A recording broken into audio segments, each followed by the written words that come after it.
What's up guys, it's Gunzilla here, and today I'm bringing you some Advanced Warfare gameplay. Yes, it is finally time. Advanced Warfare's release is here after months and months of anticipation. It all leads to this, guys. I am so excited to be bringing back my first video back in a few months, but not only that, to be bringing you guys Advanced Warfare footage. So I wanted to come on here and let you guys know what are my initial thoughts, my first thoughts, and obviously it's a work in progress, so don't quote me later on down the line, because this is, I'm still getting and trying to get fluid in the game, still having to do that little learning curve and stuff like that. So all in all, though, I will let you guys know I'm absolutely loving Advanced Warfare. I'd highly recommend you guys go pick up the game if you're trying to debate whether or not to pick up the latest Call of Duty. I highly recommend getting it. So, one of the first things you'll notice when you play Advanced Warfare, multiplayer anyway, is that how fluid the exoskeleton suit abilities are. How they incorporated it into the multiplayer is astounding. I absolutely love it. It doesn't take too much to double tap A to jump up high, slide left, slide right. It's all intuitive, and that's what I love about it. You don't really have to think too much about it as far as what buttons to use. It feels right. It feels normal, but at the same time, the rest of the controls are the same that you know and love. So it's not too much of a learning curve using the exoskeleton suit abilities, like just regularly in the game. It's more or less remembering that you have them, and then to slide left and right in some situations and jump back and stuff like that. Just really using it to its full capabilities is something that you really got to keep in mind and get used to, because we're probably used to playing with just all regular Call of Duty, where you don't have exoskeleton suits. So the implementation in just exoskeleton suits period is a game changer in this game. So you'll notice it has a very big impact, and as long as you're playing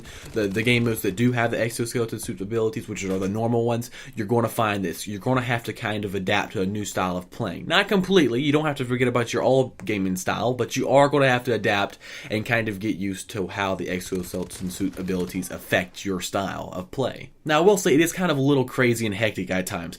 I will kind of go out there and try to get a kill, and I'll get a kill and I'll successfully get that, but then shortly after you get killed from the side, from the back, or all over. And I find that the enemies, and I don't know, it seems about every lobby that you'll go shoot a guy and then 3 enemies are shooting you from multiple directions, and you have no chance of going out of there alive. So, or getting out of there alive, I should say. So really, I've noticed a lot of that. Get a kill, get killed kind of thing. And when you go on a death streak, you go on a major death streak, and I don't know why that is. You'll die 2 times, you'll try to go get kind of correct it and get a kill back, and get things going in the right direction, and you'll get killed again. Now, you obviously can break the cycle of the death streak, but I just feel like it's easy to fall into a death streak really, really quick. So keep that in mind when going out there and playing.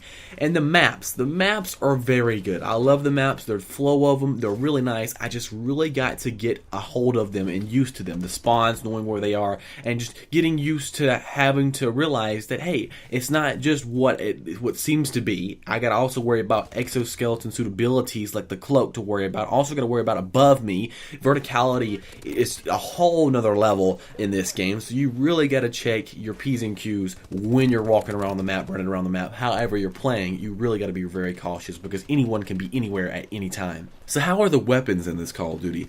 I would say the guns are actually really good. I love that each gun is usable, and they're actually really good to use. I really haven't found a weapon that I couldn't use.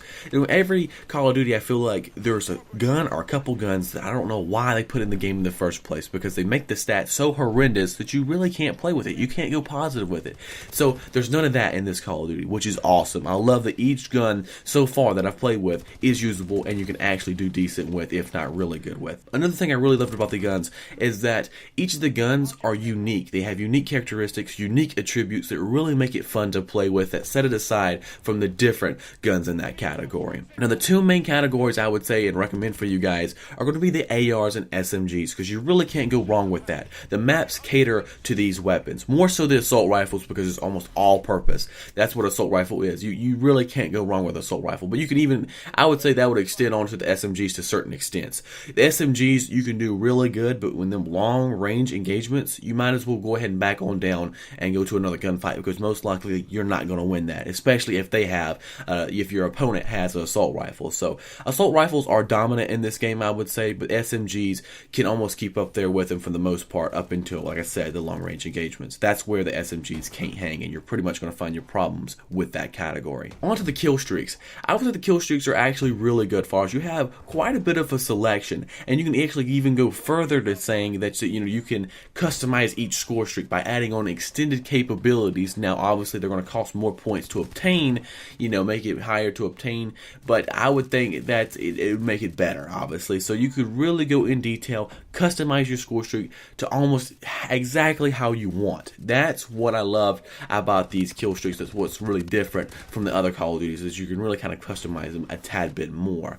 Now, the kill streaks themselves, for the most part, are not going to be strong. I mean, they're really kind of, when they were making these kill streaks, they had balancing in their mind. They do not want something that's going to, you call in and be a game changer. None of these kill streaks are really a game changer. It's not no old school AC-130s anymore. That's the days of the past. When you call like something that's the equivalent to like a chopper gun or whatever it may be, you have to worry about overheating. You have to worry about it taking so many bullets to kill someone, that kind of thing. So I really feel like they're a little bit weak, on the weaker end. You're really not going to be, for the most part, I would think, striving to get these things. It was more or less, you get it, you don't. You're really not going to have hard feelings either way. It really just kind of brings the emphasis of gunfights back into the game. So there you go, guys. This wraps up my first Advanced Warfare video. Hopefully you enjoyed. I cannot wait to bring you guys, throughout this next year, all sorts of Advanced Warfare content. I have lots of stuff planned, so keep that in mind, and let the festivities begin, because the new Call of Duty is finally here.